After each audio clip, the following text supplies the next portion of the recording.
Gracias, Juan, por la invitación. Buenos días a todos. Con todo gusto, no hay ningún problema. Gracias, doctor Gaviria. El presidente Gustavo Petro hizo una acusación muy fuerte y es decir que los exministros de salud habían defraudado el erario. Esto viene después de que varios ministros, varios exministros, varios exviceministros alertaran sobre los riesgos, las dificultades o incluso la ilegalidad en la que podría estar incurso el decreto 0858 que transformó el sistema de salud. ¿Qué le contesta usted al presidente Petro y qué le dice a los colombianos, doctor Gaviria? Primero, Juan, el contexto en el que eso se dice y las pruebas que presenta. El presidente Petro presenta eso y muestra dos gráficas de la OECD.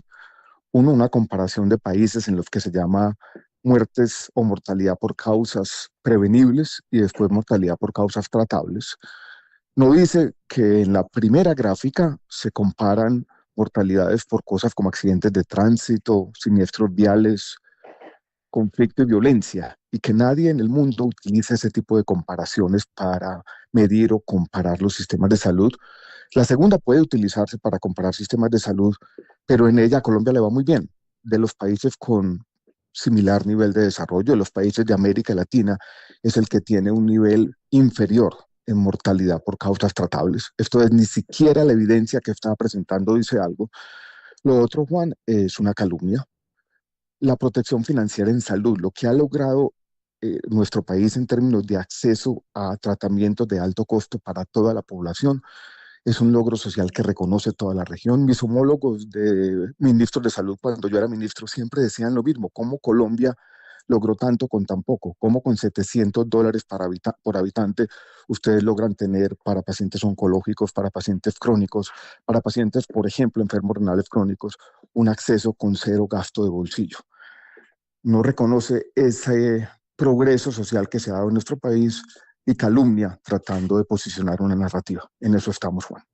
Le pregunto en dos pistas, doctor Gaviria, ¿qué va a hacer usted frente a lo que señala es una calumnia del presidente Petro, pista uno, y pista 2, qué van a hacer frente al decreto que motiva toda esta tempestad del 0858? Con respecto a la calumnia, yo tuve una conversación ayer con algunos de los firmantes de la carta y vamos a responder en unos términos vehementes, pero siempre respetuosos. Eso no tiene sentido. Yo ya he presentado en 3 oportunidades ante el Consejo de Estado tutelas para pedir rectificación. Eso queda por allá. No sé, Juan, estamos todos ante un dilema complejo de seguir respondiendo las calumnias de todos los días, amplificar esas opiniones, distraer el país en temas que no corresponden. Mientras tanto, voy a hacer un pequeño paréntesis. La noticia de ayer de la salud no fue esa, no fue el trino del presidente Petro, sino fue otra mucho más complicada, que ahí sí pone en riesgo la atención en servicios de salud, y es que el ministerio anunció que la nueva EPS, que es la EPS más grande del país, con más de 11 millones de afiliados, iba a suspender el giro directo a clínicas y hospitales. Eso iba a exacerbar los problemas financieros y, por supuesto, iba a crear más problemas de atención de los que ya se están presentando. Al final del día, el presidente cancela una locución que va a hacer sobre el tema de salud y la Superintendencia de Salud se echa para atrás en este tema, generando en el sistema de salud una incertidumbre. Clínicas y hospitales no saben lo que está pasando. Esta EPS más grande del país está a la deriva. Los problemas se están multiplicando. Estamos al borde de una crisis humanitaria y el presidente está asignando gráficas que no entiende.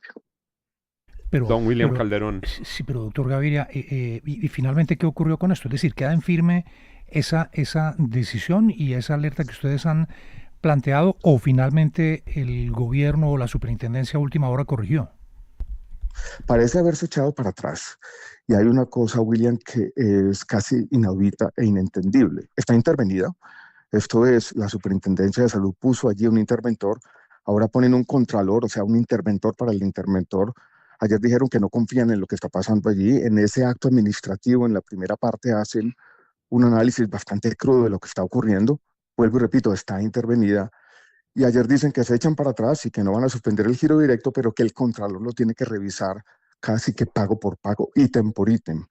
En resumidas cuentas, no sabemos lo que está ocurriendo y la verdad hay pánico en el sector salud con ese anuncio del día de ayer. Si esos paros se suspenden, no sé si creo que desde el mes de septiembre es que se dicen que pueden suspenderse, eso agravaría de manera sustancial los problemas financieros del sistema. Exministro, el argumento central del presidente ha sido que la plata pública de la salud se ha desaparecido en las EPS y que buena parte de las EPS que existían en Colombia han sido intervenidas y luego liquidadas. Y el presidente ha dicho también un poco sin rigor que esa cifra de supuesta corrupción en manos de las EPS es de 100 billones de pesos. ¿Eso es de frente también una mentira? La cifra de 100 billones de pesos no solamente es una mentira, es una cifra inaudita, sin sentido, absurda, que trata de sumar lo que no puede sumarse y que ha sido han tratado de justificarla de mil maneras. Yo quiero, Santiago, hacer también una especie de aclaración conceptual que a veces es difícil y que yo creo que también ha contaminado este debate. Todos los sistemas de salud, incluidos los sistemas de salud públicos, uno puede ir a sistemas de salud públicos exitosos en Europa, en Francia, España e Inglaterra, tienen déficit de funcionamiento. Muchas veces al final del año tienen déficits grandísimos, ¿no? De decenas de millones de dólares. Lo mismo ocurre en el caso colombiano. Tenemos un déficit porque las demandas de la sociedad, el mismo envejecimiento de la población, el crecimiento de los precios de muchos de los medicamentos hacen que el funcionamiento de los sistemas de salud sea complejo. Y esos déficits anuales se traducen en deudas. Y esas deudas no significan que los recursos se perdieron, significan que hay un problema difícil por resolver. Yo lo podría llamar de esta manera, un contrato social incoherente. Y desde el inicio de este gobierno se ha hecho esa asociación, que deudas es igual a corrupción. Eso es falso. Cuando la Contraloría saca el reporte hace 2 semanas y se habla de deudas superiores a los 30 millones de pesos, lo primero que se dice es que esa plata se la robaron. Esa es una afirmación absolutamente falaz, espuria, que no tiene sentido.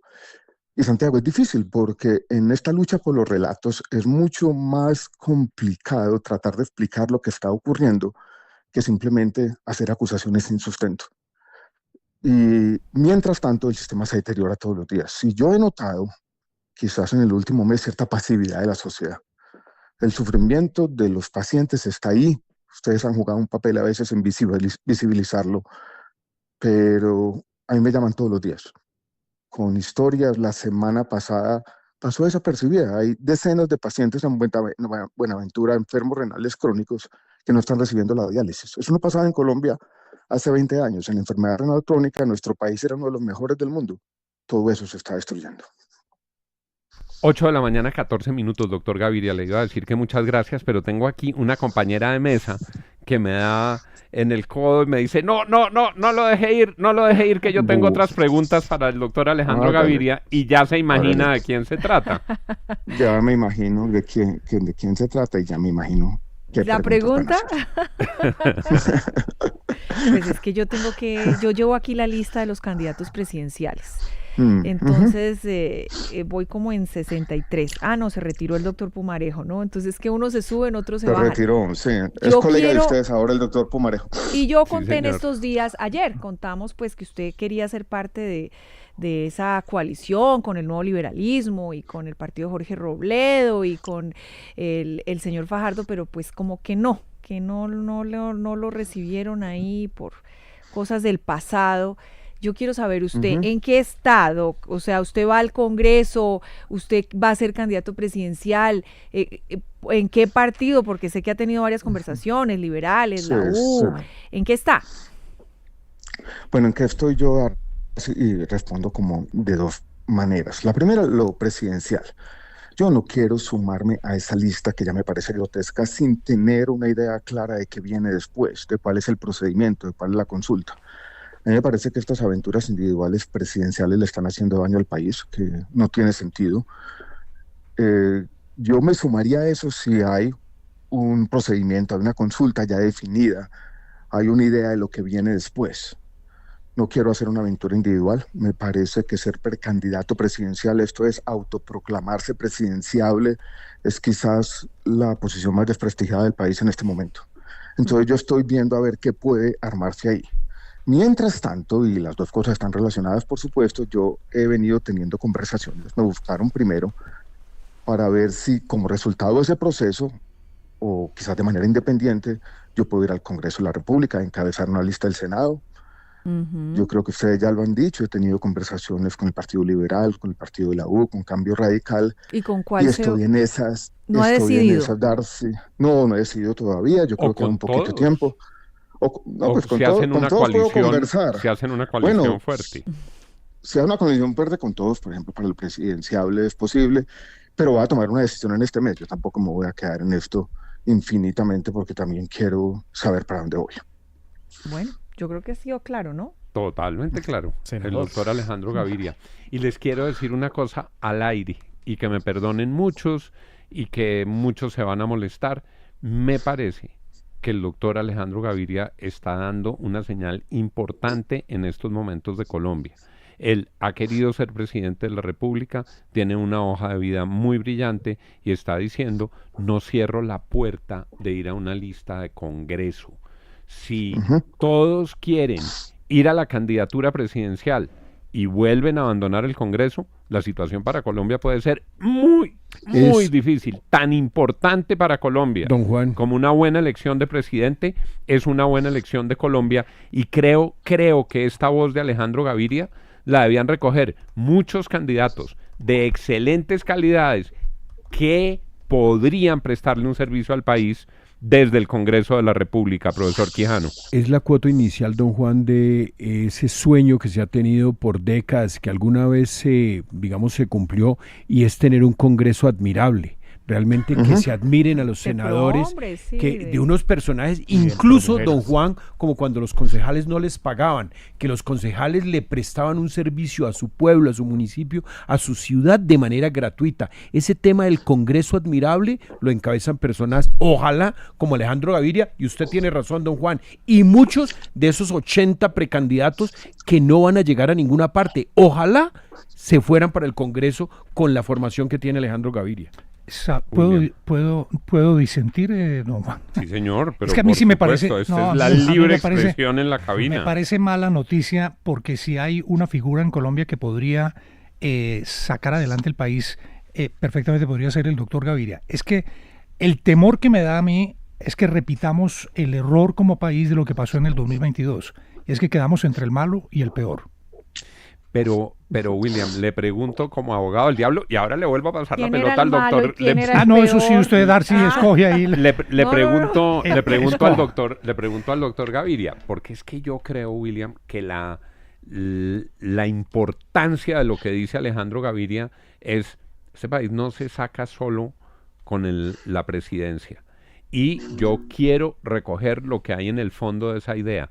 Para sacar adelante a Colombia, y lo acaba de decir también Fernando Quijano, necesitamos un gran Congreso, necesitamos congresistas de quilates, necesitamos congresistas que entiendan el Estado, necesitamos congresistas que no lleguen a ver qué negocio hacen en el Congreso de la República, necesitamos congresistas con la solvencia intelectual, con la experiencia en el Estado, con la solvencia moral, para poder desde un Congreso cumplir con muchas de las tareas que son fundamentales para Colombia. De manera que yo sí recojo como algo muy importante, algo que está pasando en esta entrevista, que un tipo, y estoy de acuerdo con William, en las condiciones del doctor Gaviria, que diga, oiga, yo quiero considerar esta opción de Congreso. Doctor Gaviria, así lo entiendo yo, ayúdenos usted a avanzar en esta... No, así es, Juan, y yo no he cerrado esa puerta en ningún momento. Comparto con ustedes que el fortalecimiento de la democracia colombiana en el Congreso va a ser fundamental.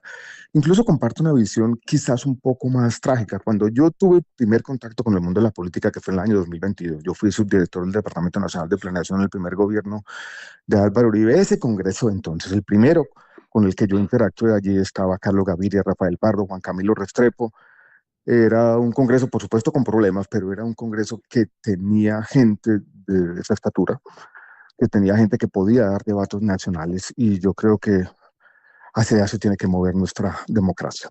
Sí, doctor Gaviria, y suponemos también que esta experiencia le va a servir para purgar ese error político que usted ha aceptado de apoyar a elegir al presidente Gustavo Petro y a ser parte de su gobierno? Porque eso también es algo que se lo siguen criticando hoy con mucha dureza. Sí, ha sido un tema difícil, Santiago, ha sido difícil explicar, porque a veces las decisiones políticas se miran con mucha suspicacia, de que yo entré al gobierno del presidente Petro con el único ánimo o intención de ayudarle al país. Pero con todo lo que ha ocurrido, con las críticas que yo hice inicialmente, tengo que reconocer, y así es la vida, de que eso ha tenido un costo político, pero toca para adelante. Pero Toca ¿sabe para qué? adelante. Una cosa más. Solo, como dicen, ¿cómo es? Una golondrina no hace la primavera. No hace verano. Una sola verano. Bueno, es exactamente. Gracias, doctor Gaviria, por haber estado con nosotros. Muchas gracias, feliz día para todos. 8:22. Vamos a hacer un ejercicio osado al aire.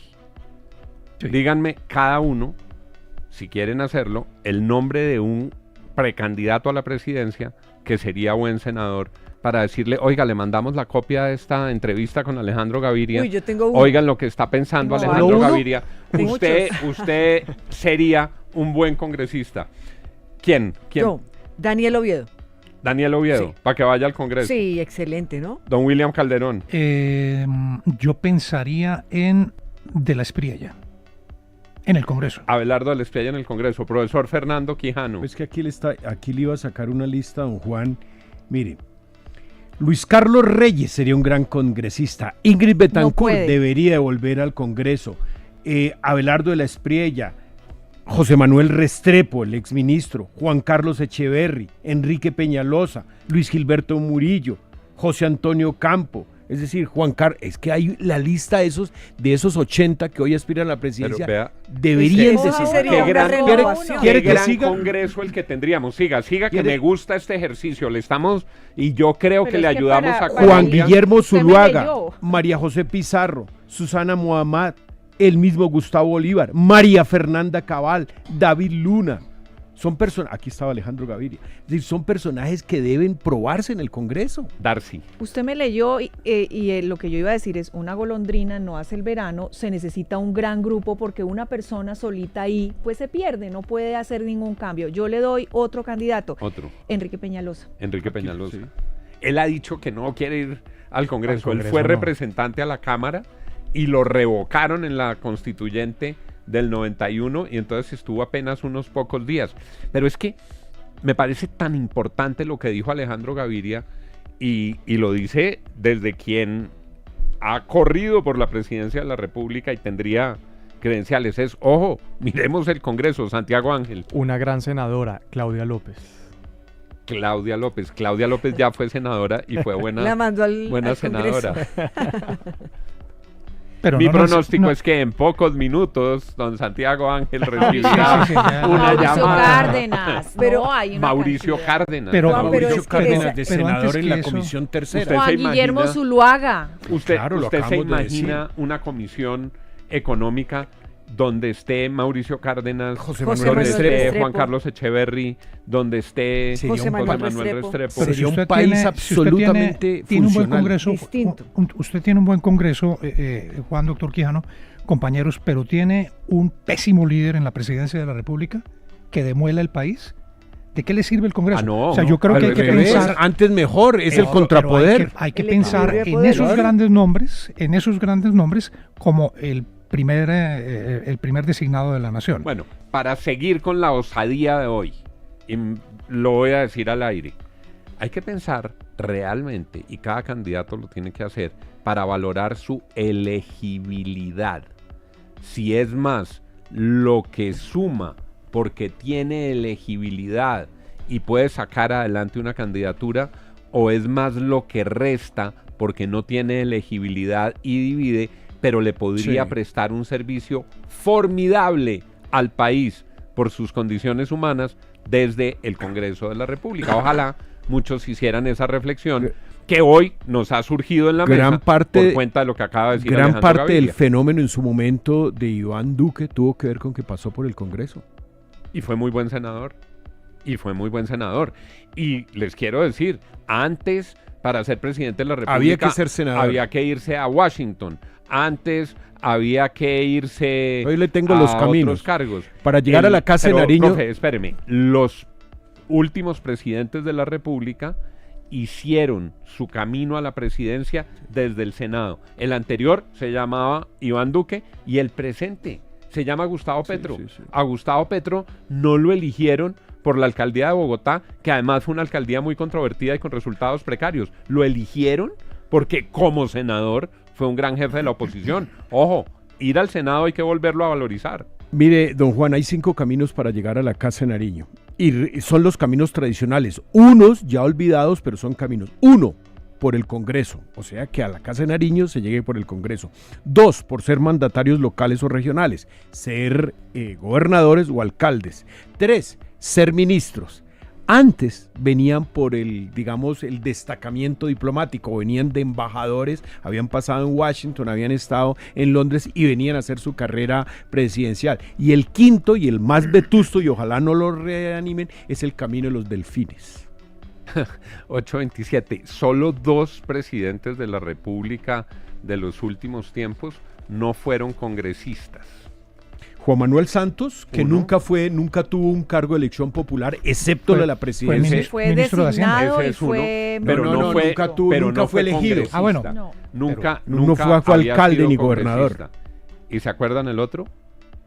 1970, el expresidente Misael Pastrana Borrero había sido ministro, había ocupado unas posiciones muy importantes, pero no había sido Gaviria sido estuvo en el congresista. Sí, César claro, Gaviria fue claro. presidente de la Fue Cámara presidente de la Representantes. Cámara. Claro. Presidente de la Cámara de Representantes, Álvaro Uribe fue senador, Andrés Fue Pastrana gobernador. fue senador, Ernesto Samper fue senador. Mm.